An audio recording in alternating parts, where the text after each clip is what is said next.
अगर आप भी चाहते हैं कि विजय श्री म्यूजिक का ऑडियो वीडियो सबसे पहले आप तक पहुंचे, तो लाल बटन को दबाकर चैनल को सब्सक्राइब जरूर करें एवं बेल आइकन को दबाना ना भूलें। Presented by Monabik music. हे हो सुनै छो, बोल ने की बात छै?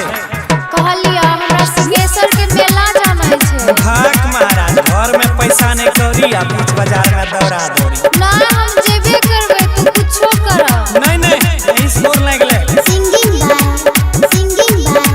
गौरव ठाकुर। ममता माही सुनो ने, नाक वाला नथिया रे कान के कनबलिया, नाक वाला नथिया रे कान के कनबलिया रे कान के कनबलिया, दिलाई दा हो राजा जी, हाँ हाँ दिलाई दा हो सैया जी, कि हमरा सिंहेश्वर के मेला घुमाई दाई राजा जी, कि हमरा भोले बाबा के दर्शन कराई दाई सैया जी।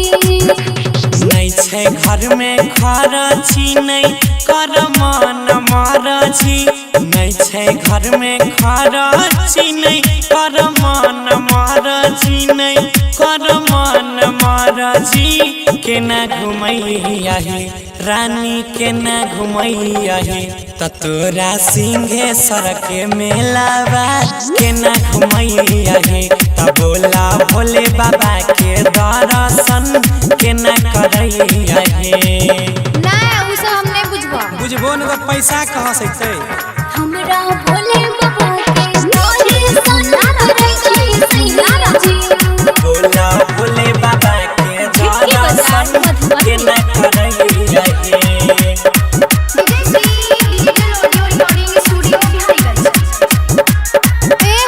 बोला ने करे छे हमरो मनवा, हम कर दो दर्शनवा, करे छे हमरो मनवा, हम कर दो दर्शनवा, हम कर दो दर्शनवा, कराई दाई राजा जी, हाँ हाँ कराई दाई सैया जी, कि हमरा सिंहेश्वर के मेलावा घुमाई दाई राजा जी, कि हमरा भोले बाबा के दर्शन कराई दाई सैया जी। लागई बड़ी भीड़ तनी धर दिल में धीर है, लागई बड़ी भीड़ तनी धर दिल में धीर है, धर दिल में धीर है। केना घुमैया है बोला न केना घुमैया है त तोरा सिंहेश्वर के मेलावा, केना घुमैया है हे धनिया भोले बाबा के दर्शन केना करैया है। खाली कमेबे त करबो, कमेबै न त खैबो की? हमरा भोले बाबा के दर्शन कराई दाई सैया जी, बोला भोले बाबा के दर्शन केना करैया है।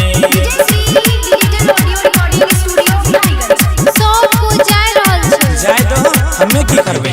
जाय छै बड़की गोतनी संग में छोटकी नानादी, जाय छै बड़की गोतनी संग में छोटकी नानादी, संग में छोटकी नानादी, धराई दाई राजा जी, हाँ हाँ धराई दाई सैया जी, कि हमरा सोनुआ के संगवा धराई दाई राजा जी, त देवरा गौरव के संगवा धराई दाई सैया जी।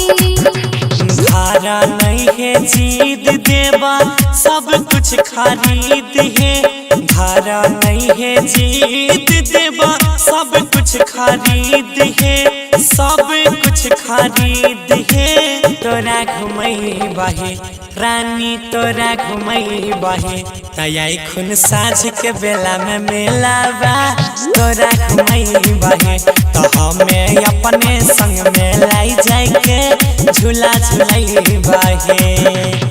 बुझ गेल बात के? Recording by Ajay star